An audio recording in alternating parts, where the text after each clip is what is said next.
गरीबी रेखा से नीचे रहने वाले लोगों को छत उपलब्ध करवाने के लिए सरकार ने प्रधानमंत्री आवास योजना शुरू की है। सरकार का दावा है कि इस योजना के माध्यम से देश के लाखों गरीबों का पक्के मकान का सपना पूरा हुआ है। सरकार के इन दावों में कितनी सच्चाई है, इसका जीता जागता नमूना जिला राजौरी के दसल इलाके में, जहां एक गरीब परिवार एक टूटे फूटे मकान में रहने को मजबूर है। इसी पर पेश है एक रिपोर्ट।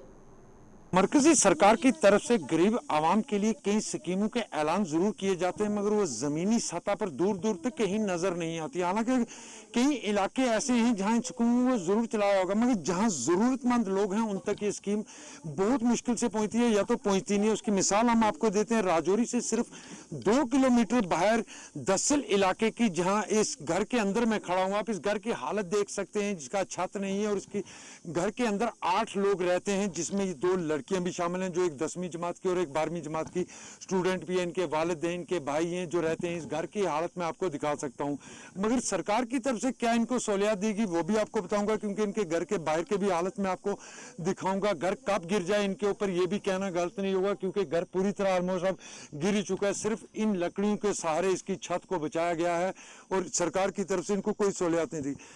जिस तरह सरकार तरफों कोई सहूलियत मिली है, जिस तरह बड़े बड़े दावे किए जाने, तो कोई चीज ऐसी मिली है? नहीं, हमें कभी मतलब ऐसा नहीं हुआ, क्योंकि हमें सिर्फ बोला गया कि आप हमें वोट दो, हम आपकी मतलब जो ज़रूरत है वो हम पूरी करेंगे। हमारे घर में तभी आते हैं जब लोगों को वोट की ज़रूरत होती है, उससे पहले वो कभी नहीं आते हैं। उन लोगों को ये देते हैं जिन लोगों को अभी मतलब इन सब पैसों की ज़रूरत नहीं होती है। जिनको सबसे ज़रूरत है उनको ये कभी नहीं देते। मैं चाहती हूँ किसी भी गरीब को दें जिसको सबसे ज़्यादा ज़रूरत है, जिसको गिराने के लिए घर नहीं है, फैमिली है, उसको दिया जाए। बाकी जिनके पास अभी हैं उनको चाहे दो या ना दो, वो नहीं, जिनको देना है उनको ये कभी देते ही नहीं है। हमारे यहाँ दसल के जो सरपंच हैं वो भी सिर्फ ऐसे ही बोलते हैं। यहाँ कोई किसी की सुनता नहीं है, जो पैसा आता है खुद खा लेते हैं, किसी की कोई यहाँ पे नहीं सुनी जाती है, सब अपनी अपनी ही करते हैं। कितने लोग रहते हैं सब इस घर के छत के नीचे, जिसकी छत भी गिर चुकी है, सिर्फ इन लकड़ियों के सहारे खड़ा किया? कितने लोग रहते हैं और कितनी मुश्किलें आती हैं? हम अभी 8-10 लोग रहते हैं। हमें बहुत सारी मुश्किलें आती हैं। हमें अपने मतलब रहने के लिए भी इतनी वो कोई जगह नहीं है। हम पढ़ती हैं और हमारे माँ बाप भी इतने अमीर तो है नहीं है, गरीब हैं। और हमारे भाई भी ऐसे दिहाड़ी लगाते हैं, वही रात को हम खाते हैं। हमारे पास कोई जॉब कोई कुछ नहीं है। हम दोनों बहनें पढ़ रही हैं। अभी एक बड़ी सिस्टर उनकी शादी हो गई है। अभी हम सब बहनें 2 हैं जो अभी हम पढ़ रही हैं। ये मैं आपको इस घर की हालत दिखा रहा हूँ। ये वो 2 बहनें जो एक 10वीं और एक 12वीं जमात के स्टूडेंट हैं और इस घर की छत के नीचे रहते हैं। घर के साथ साथ मैं इसके बाहर का मंजर भी आपको दिखाना चाहूंगा और इस घर की लोगों से और से बात करूंगा। मां जी के ना तुसां दा क्या ना तुसां दा मकान नहीं आउट कदे किसी ने कोई पूछा इस पर? कोई नहीं पूछा, कुछ नहीं पूछा। 2 बारी मैं फर्म भरया, कोई नहीं आखना के इसने भी कोई कारोबार करा।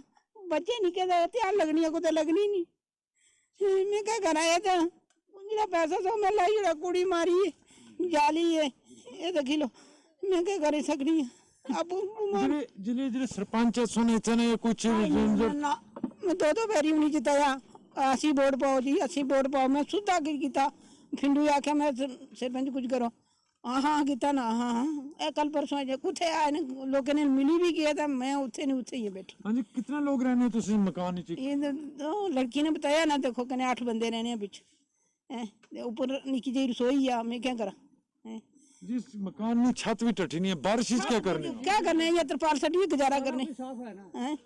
क्या करा? बच्चे नहीं कहते ये त्योहार लाने दे टाइम पास करने।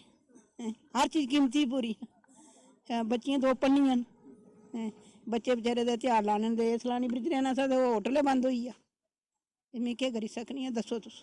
ये इस घर की हम हालत बताते हैं। इस घर का ये बेटा है जो एक होटल पे काम करता था और वो होटल भी बंद हो चुका है, जिससे ये भी बेरोजगार हो चुका है। इस घर के मालिक भी हमारे साथ है। क्या नाम है आपका जी? मेरा कृष्णलाल। कृष्णलाल जी, क्या कदे सोने इधर कोई भी मुलाजिम नहीं आया? सोने मकान नहीं हालत तक नहीं, सोने कार नहीं हालत तक? मैं तेरी रात इतने रहना। मैं पूछो ना मैं इस बारिश हो सी तभी दौड़ना इतना हमने आया। मेरा घर है जिले बारिश होनी है तो पहला मैं इतना पहुंचना है कि भाई क्या हाल है ना, अजे द्रपा लगी जाना। ये इस घर की हालत में आपको दिखा रहा हूँ यहाँ के लोगों की। उसके साथ साथ मैं और बताऊँ आपको, स्वच्छता ही सेवा का एक बहुत बड़ा नारा दिया जाता है प्रधानमंत्री की तरफ से, जिसके लिए करोड़ों रुपए खर्च किए जाते हैं। और ये है हमारी स्वच्छता ही सेवा इस घर की, जो मैं आपको दिखा रहा हूँ। ये इस घर का बाथरूम है और ये इस घर के लिए पीने का साफ पानी और ये बाथरूम है। हालांकि सरकार के पास इस स्कीम के लिए करोड़ों रुपए आते हैं जो जमीन पर लगाने और लोगों को इसका फायदा देने की बात की जाती है, मगर इस घर की हालत जो राजौरी के बीचों बीच, बिल्कुल राजौरी सिटी से लगभग 2 किलोमीटर की दूरी पर यह घर है, जिसकी हालत हमने आपको दिखाई। बगैर छत के एक घर में ये 8 लोग रहते हैं। और सबसे बड़ी बात है, जो इस घर का बाथरूम भी मैंने आपको दिखाया, क्योंकि सरकार बाथरूम के लिए भी करोड़ों रुपए खर्च कर चुकी है, मगर ये एक ऐसा घर है जिसके अंदर की छत मैंने दिखाई, जिसके ऊपर छत नहीं है, सिर्फ लकड़ियों के सहारे इस पे कुछ कागज खड़े किए गए। उस घर के अंदर ये 8 लोग रहते हैं, जिसमें बच्चे बुजुर्ग भी शामिल हैं। हालांकि ये बिल्कुल सिटी के साथ लगने वाला इलाका है। इस इलाके की हालत है, क्योंकि इनका ये भी कहना है कि इनका एक बेटा जो किसी होटल में काम करता था, वो भी होटल भी बंद हो चुका है, वो भी बेरोजगार हो चुका है और उससे इनको कई ज्यादा मुश्किलों का सामना और करना पड़ सकता है। राहुल सूदन के साथ जमशेद मलिक, गुलिस्तान न्यूज, राजौरी।